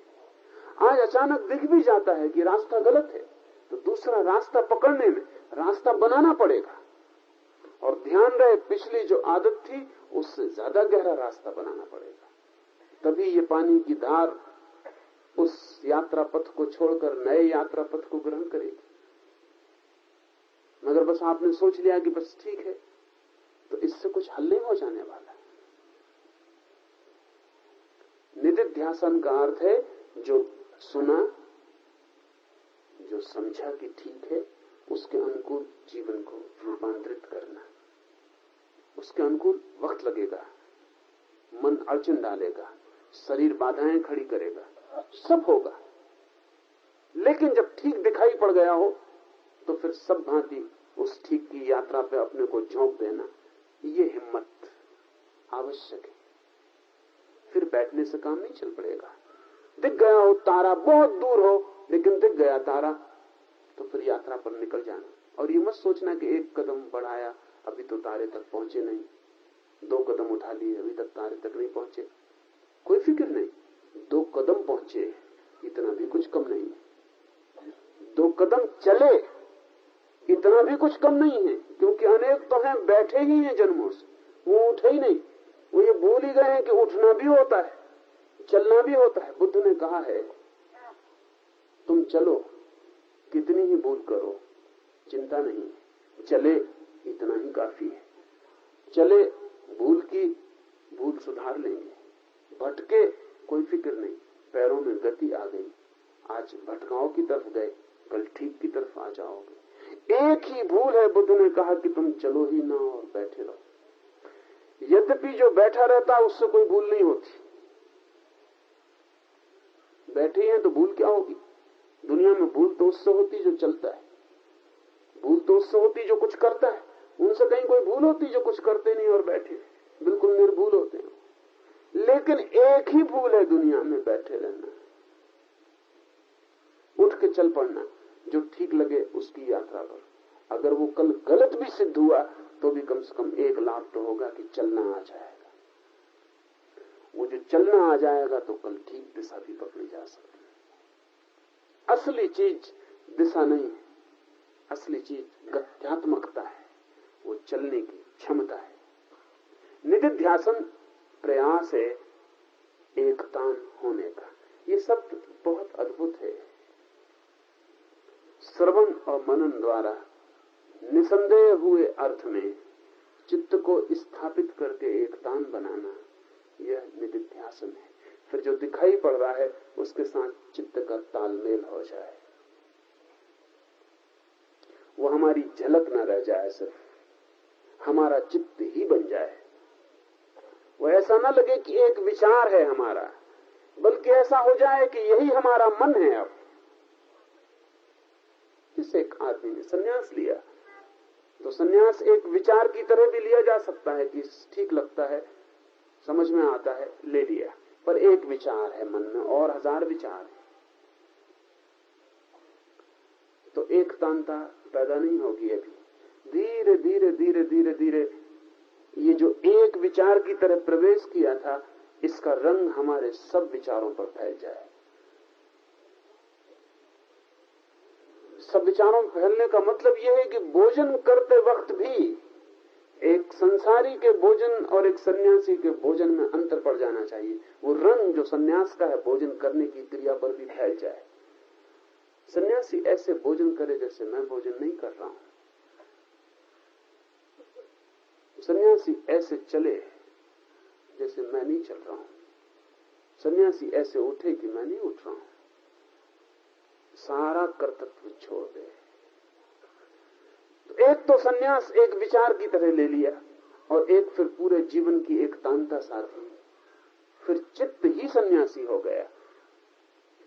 तो बुद्ध ने कहा है कि भिक्षु सोए भी, एक भिक्षु सो रहा हो और एक ग्रस्त सो रहा हो, तो देखने वाला बता सके कि कौन भिक्षु है कौन ग्रस्त है।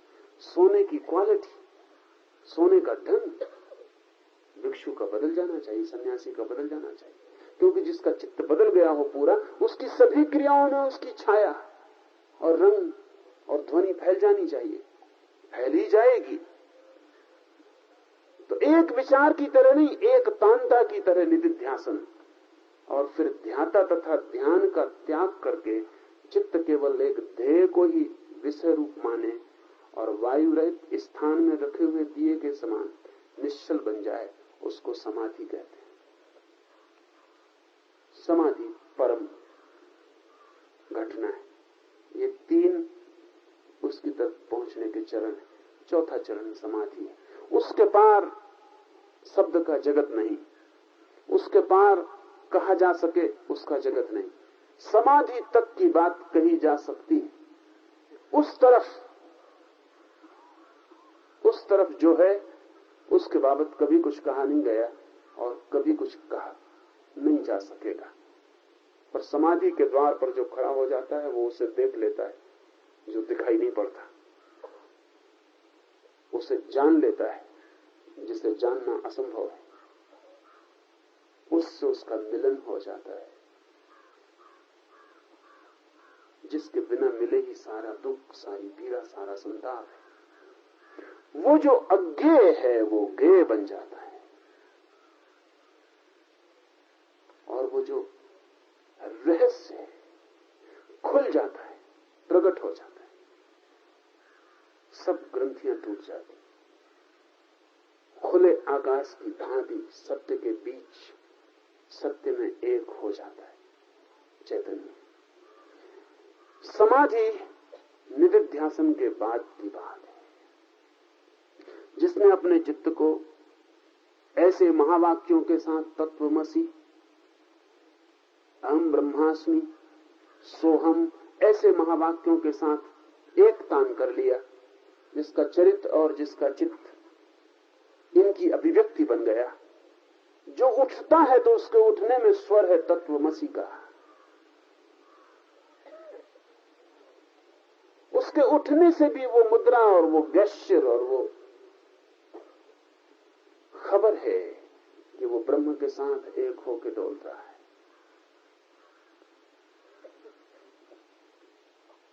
ऐसा व्यक्ति समाधि को उपलब्ध हो पाता है। ध्याता और ध्यान दोनों ही खो जाएं, सिर्फ ध्येय रह जाए, ये समाधि है। इसे समझ लें, 3 शब्द हैं, ध्याता, ध्यान, ध्येय। उदाहरण के लिए तत्वमसि तू वही है, ये ध्येय है। इसी महावाक्य को हम समझ रहे हैं, ये ध्येय, ये पाने जैसा है, यही पाने जैसा है, यही है लक्ष्य, यही अंतिम गंतव्य।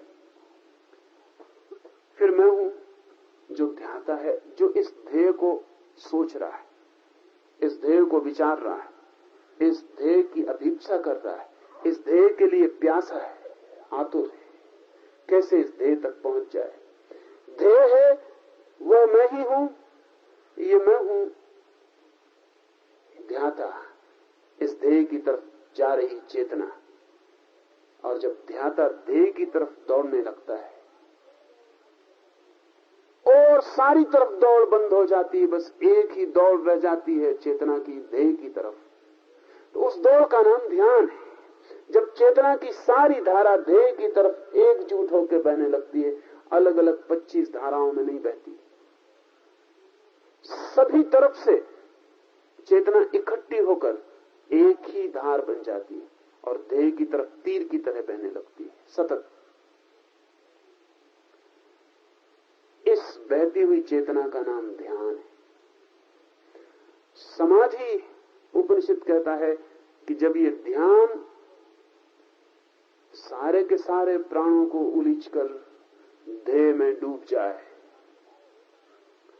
और जब ध्येयता की, वो जो ध्ययान कर रहा था, ध्याता की, मेडिटेटर की सारी ऊर्जा, सारी चेतना इस ध्यान की विधि में यात्रा करके ध्येय के साथ एक हो जाए, और ऐसी घड़ी आ जाए कि ध्याता को पता न रहे कि मैं हूं, आती पता न रहे कि मैं हूं, ध्याता को यह भी पता न रहे कि ध्यान है, सिर्फ तत्वमसि, वो जो ध्येय है वही मात्र रह जाए। उसको उपनिषद ने कहा समाधि। एक ही रह जाए, 3 न रहे, ध्याता, ध्यान, ध्येय, 3 न रहे, एक ही रह जाए। इसे थोड़ा समझ लें, क्योंकि अलग अलग साधना पद्धतियों ने कौन एक रह जाए इसका अलग अलग चुनाव किया है।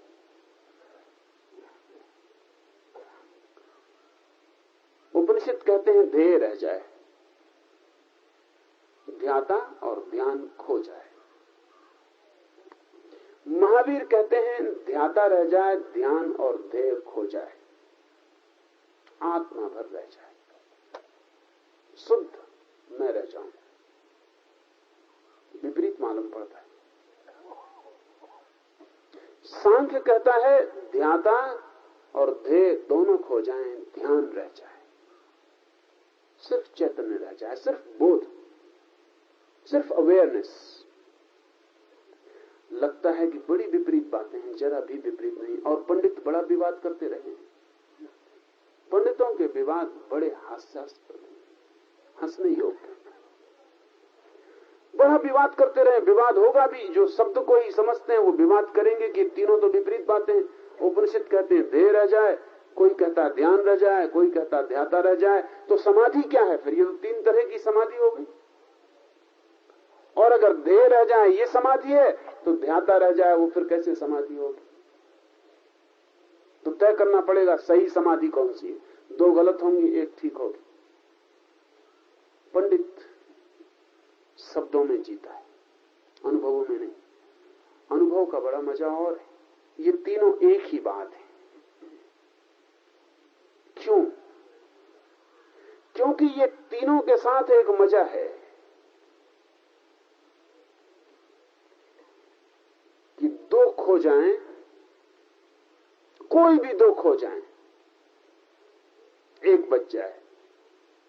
तो उस एक का नाम देना बिल्कुल कृत्रिम है, वो कौन सा नाम आप देते हैं आप पर निर्भर है। ये तीन है अभी, ध्याता है, ध्यान है, देह। साधक के लिए, निधिध्यासन वाले साधक के लिए तीन है। जब इन तीनों का खोना हो जाता और एक बचता है तो इन तीन में से वो कोई भी एक नाम चुनता है। वो चुनाव बिल्कुल निजी है, उसमें कोई फर्क नहीं पड़ता कि उसको क्या नाम आप देते हैं। चाहे तो उसको चौथा नाम भी चुन सकते हैं। अनेक उपनिषदों ने उसको चौथी नाम दे दिया। तीनों ही खो जाते हैं, झगड़ा नहीं रखा कि इन तीन में से चुनेंगे तो लगेगा कि वो पक्षपात है, दो छोड़े और एक बचा, तो उन्होंने कहा तुरी, द फोर्थ। उन्होंने चौथे को भी सिर्फ चौथे ही नाम दिया, उसको नाम भी नहीं दिया ताकि झंझट खड़ी हो कोई, कहा चौथा। लेकिन झंझट करने वालों को कोई अड़चन नहीं। वो कहते हैं तीन थे, चौथा आया कहां से? ये चौथा कौन है? उन तीन में से कौन है? या कि वो तीनों ही खो गए, चौथा बिल्कुल अलग है, या कि तीनों का जोड़ है, ये चौथा क्या है? उससे कोई फर्क नहीं पड़ता। जिसको विवाद करना है उसके लिए कोई भी चीज विवाद शुरू करने के लिए काफी। जिसको साधना करनी है उसकी यात्रा बिल्कुल अलग है। इन तीन में से एक नाम उपनिषदों ने चुन लिया, देह बच जाता है। महावीर ने चुना ध्याता बच जाता है। सांख्य ने कहा ध्यान बच जाता है। ये सिर्फ नाम है। एक बच जाता है, ये तय है। तीन नहीं रह जाते, एक रह जाता है, ये तय। नाम कृत्रिम, कोई भी नाम दे दे। इतना ही याद रखें कि जब एक बच जाता है तो समाधि है। जब तक दो बचे हैं तब तक जानना कि तीन बचे, क्योंकि दो जब तक बचते हैं दोनों को जोड़ने वाला एक तीसरा बीच में खड़ा रहता है। दो अकेले नहीं बच सकते, दो का मतलब सदा तीन होता है। इसलिए जो लोग बहुत गणित की भाषा में सोचते हैं वो जगत को द्वैत नहीं कहते, वो त्रैत कहते हैं। जो बहुत व्यवस्था में सोचते हैं और गणित के ढंग से सोचते हैं वो जगत को कहते हैं जगत है त्रैत, द्वैत नहीं। क्योंकि दो होंगे तो तीसरा होगा ही, क्योंकि दो को जोड़ेगा कौन या दो को अलग कौन करेगा? दो के बीच तीसरा अनिवार्य हो जाता है। तीन अस्तित्व का ढंग है, इसलिए हमने त्रिमूर्ति बनाई। वो त्रैत की सूचक है कि जगत तीन से मिलकर बना है। लेकिन तीन चेहरे बनाए हैं एक ही आदमी के, वो है चौथा। ये तीनों चेहरों के भीतर से कहीं से भी प्रवेश करें, भीतर जब पहुंचेंगे तो तीनों चेहरे न रह जाएंगे।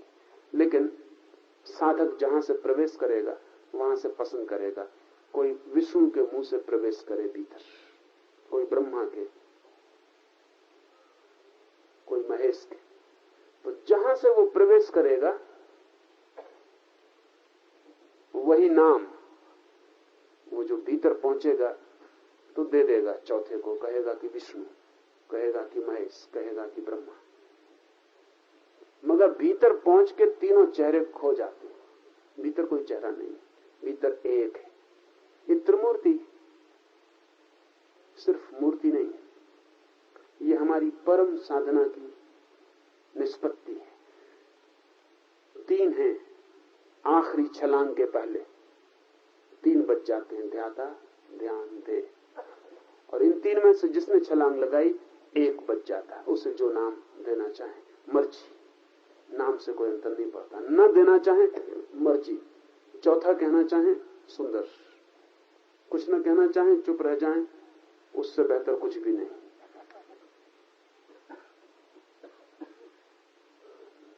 सुने, सुनने को श्रवण बनाएं, सोचें, सोचने को मनन बनाएं, मनन करें, निष्पत्ति लें, निष्पत्ति को निधिध्यासन बनने दें, एकतांता लाएं। एकतांता ही न रहे, अंत में एक के बन जाए। फर्क समझ लें, एकतांता का अर्थ है भी दो बाकी हैं, दोनों के बीच तालमेल बैठ गया, लेकिन दो बाकी। एक के का अर्थ दो खो गए, तालमेल ही रह गया। एक तांता है निदिध्यासन और एकता है समाधि।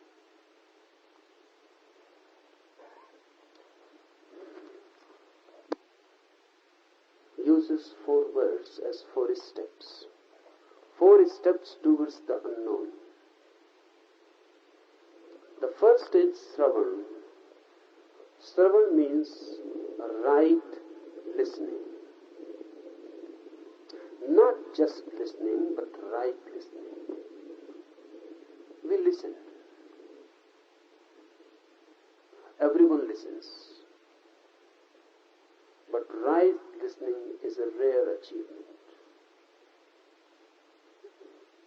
So, what is the difference between listening and right listening, Shravan? Right listening means not only a fragmentary listening. I am saying something, you are listening it there. Your ears are being used. You may not be at all just behind your ears. You may have gone somewhere else. You may not be present there. If you are not present there in your totality, then it cannot be right listening. Right listening means you have become just your ears. The whole being is listening. No thinking inside, no thoughts, no thought process. Only listening. Try it sometimes. It is a deep meditation in itself. Some words are singing. The crows.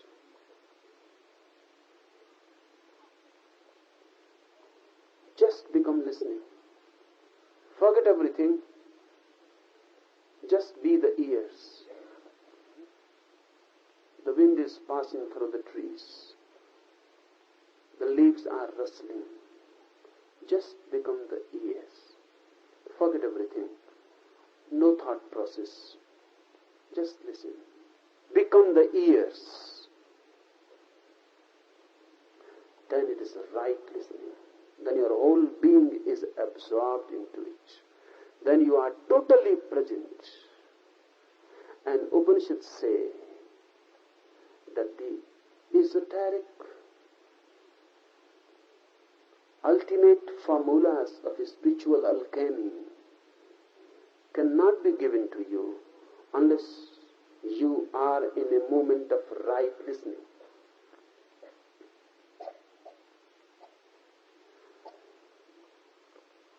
These spiritual formulas, ultimate secret keys, cannot be handed over to you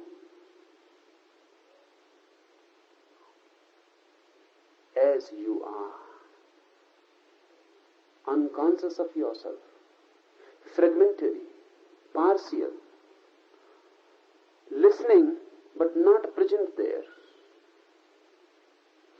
These keys can be handed to you only when your total being has become receptive to take them in. They are seeds, and the seeds are powerful. They will explode in you and they will begin to grow in you. But one has to become just a womb to receive them. If your ears have become just wombs to receive, and your total presence is there, if your whole body is listening, every fiber, every cell of the body is listening, only then these great sentences, as they are called Mahavakyas, can be delivered to you. So it has been a tradition in India, in the old India, ancient days, not to write these Mahavakyas, these great secret formulas. Because if they are written, Anyone can read them. He may not be ready. He may not be reading, he may not be listening, but he can become acquainted. And that acquaintance becomes a barrier. Then he begins to feel that he knows. And these secrets are not to be known through words. They can be known only through experience. So the rishis, the writers of these Upanishads, insisted for centuries not to write. Not to write at all. These secrets were given from one individual to another. And not in an ordinary way, in a very extraordinary process.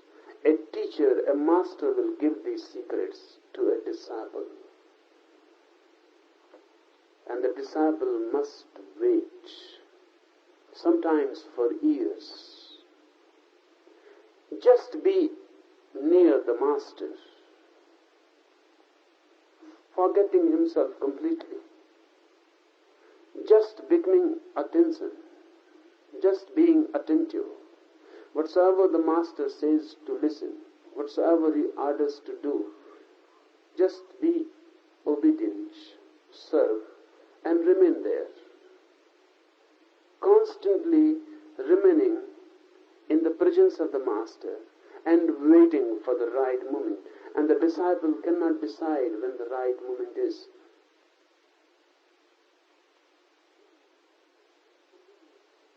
So leaving it to the master, remaining in a let go and waiting.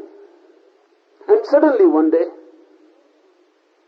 any moment, the master will say, when the master will find that now you can listen with your total being, now you have become a womb, just receptivity, and now the secrets can be handed to you. Then he will tell you. And very simple things. The sentence is very simple, the simplest, but the most difficult to realize. The sentence is, thou art that, Tattvamasi. We discussed last night that Upanishads call that ultimate as that.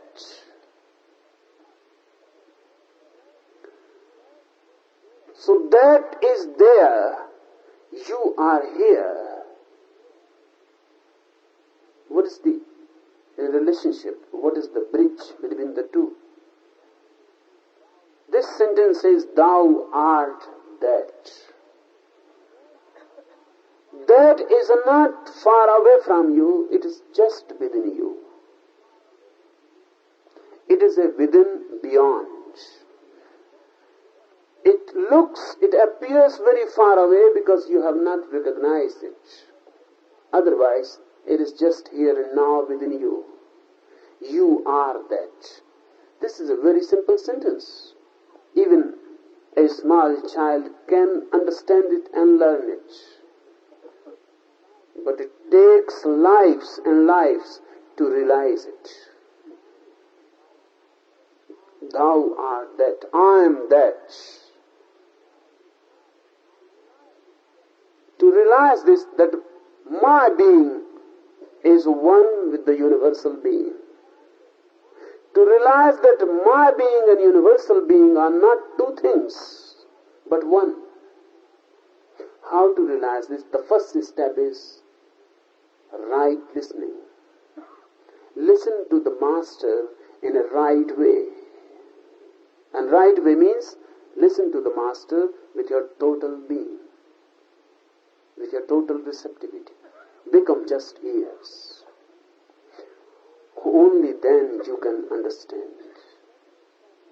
The second step is right thinking. You can think in two ways. You can think negatively, then it is wrong. You can think positively, then it is right. Negative thinking starts with denial, negating. Negative thinking starts with a no. The no is the starting point. Observe within yourself whether you start with no. Whenever something is said, what is the first feeling arising in you, no or yes? And you will find 99% no arising in you. You may not have observed it. Even for futile things where no is needed, no arises. A child asking to his mother, can I play outside? Immediately, no. She may not be even aware why she is saying no.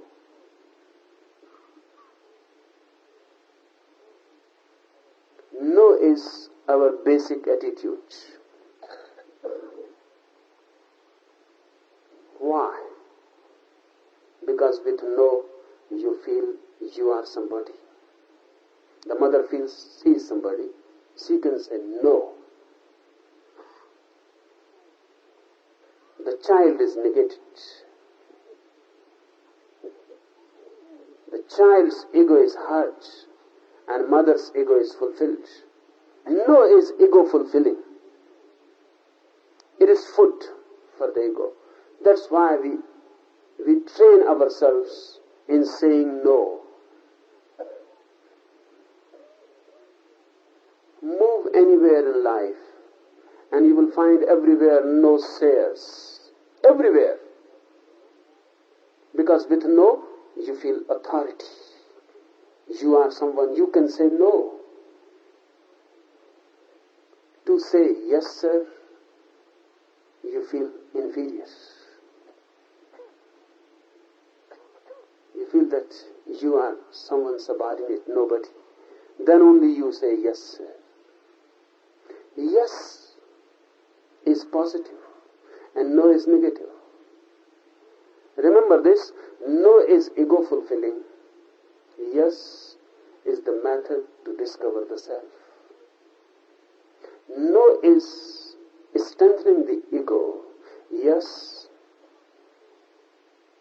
is destroying it. Right thinking means yes saying. First find out whether you can say yes. If you cannot say yes, if it is impossible to say yes, then only say no. But our method is first say no. If it is impossible to say no, only then defeatedly say yes and wait for the moment when you can say no. No-oriented mind and yes-oriented mind. In a religious search, no saying is just undoing yourself. Because there, no saying will not help. You are not there to strengthen your egos. Yes saying. Try it someday. Take it as a vow that for 24 hours you will try in every situation to start with yes. And look what a deep relaxation it gives to you. Just ordinary things. The child asking to go to the cinema. He will go. Your no means nothing.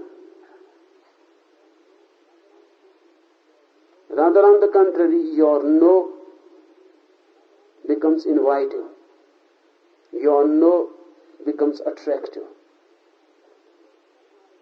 Because when you are strengthening your ego, the child is also trying to strengthen his. He will try to go against your no. And he knows the ways how to make your no yes, how to transform it. And he knows it needs just a little effort, insistence, and your no becomes yes. For 24 hours, try in every way to start with yes. You will feel much difficulty, because then you will become aware, immediately the no comes first. In anything, the no comes first. That has become the habit. Don't use it. Use yes. And then see how the yes relaxes you. And particularly in spiritual search, if you are working with a master, yes saying saves much time, much energy. And you become a total receptivity. And then in that total receptivity, things begin to flower. Right thinking means start thinking with yes. It doesn't mean that you cannot use no. It means only that start with yes. Look with a yes saying mind. And then if it is impossible, say no. You will not find much points to say no if you start with yes. If you start with no, you will not find much points to say yes. The starting means 90% done. Your start is 90% done. Your start colors everything, even the end. Right thinking means think, but think with a sympathetic mind. Think with a yes-saying mind. Use logic, use reason, but use reason and logic to find out how to say yes. I will repeat. Use reason, use logic, but use them as instruments to find out how to say yes. We go on using reason, logic, to find out how to say no. Our whole logic is just a structure to find no. It should be otherwise. Then it is the right thinking. And third is right contemplation. If you find something with right thinking as true, then contemplate on it.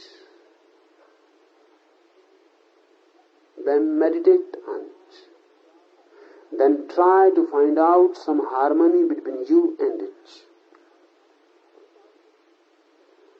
Because a truth not lived is not a truth. Sometimes even it is more dangerous than untruth. A truth unlived is a burden. A truth unlived divides your mind. A truth unlived becomes a haunting. It is a nightmare. So it is good not to think about truth if you are not going to transform yourself accordingly. Because if you are not going to transform yourself accordingly, the truth will haunt you, disturb your sleep.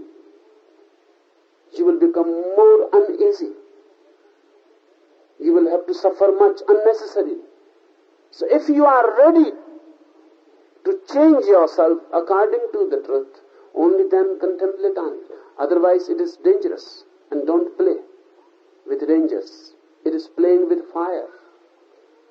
It is better to be unaware of truths, because then blissfully you are ignorant.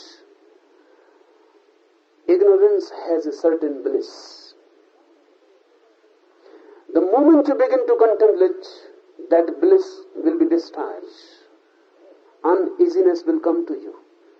You will feel nowhere. Strange, outsider. Now you cannot go back. There is no going back. There is no movement backwards. You cannot fall again into your blissful ignorance. You can move only forward. And the third step is right meditation. Right listening first, right thinking second, right meditation third.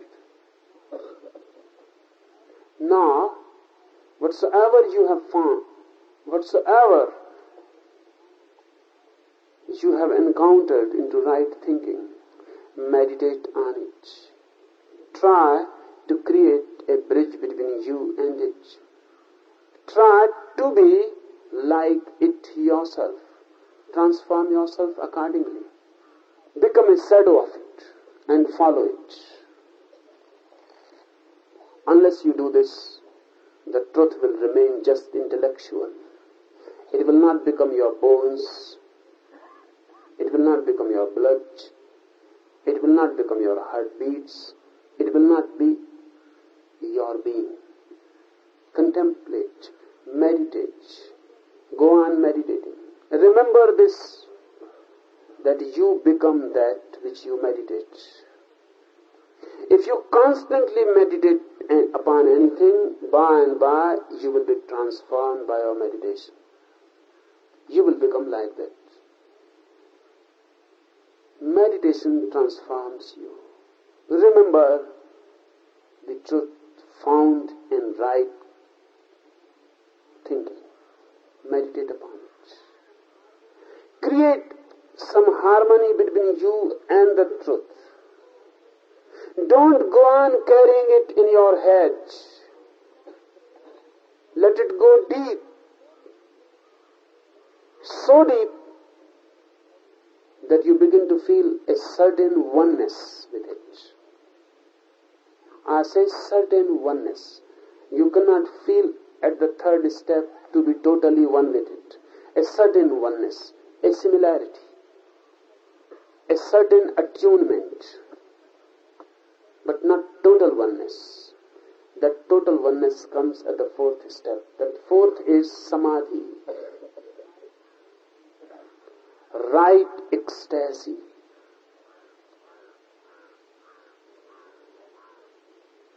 If the third step is attained and you have begun to feel a certain harmony, attunement, an opening, a bridge with the truth, now immerse totally into it.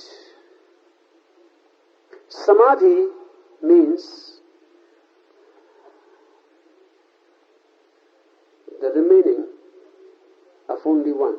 In meditation there are 3 points. Meditation is divided into 3. The meditators, the meditated upon, and the relationship meditation. So meditation has 3 things in it, 3 divisions. Meditator, meditated upon, and the relationship meditation. When these 3 dissolve, the meditator loses himself into meditation, and the meditation drops into the meditated upon. Anyway, one remains and the 3 are lost. What does it mean? Simple consciousness remains. Simple knowing remains. Simple awareness remains. You are not aware of anything, just aware. You are not aware, there is no you, just aware. It is better to say only awareness remains. Or you can choose any point between the 3. One remains. There are different sects of seekers. One sect says the object of meditation remains. Another says the subject of meditation remains. Another says object and subject both are lost. Only meditation remains. But there is no conflict. This is just a difference in names. Three are no more. Three are lost into oneness. This oneness is that art thou. This oneness is to come to realize I am that I am, Tattvamasi. Step by step, move into the unknown and become the unknown.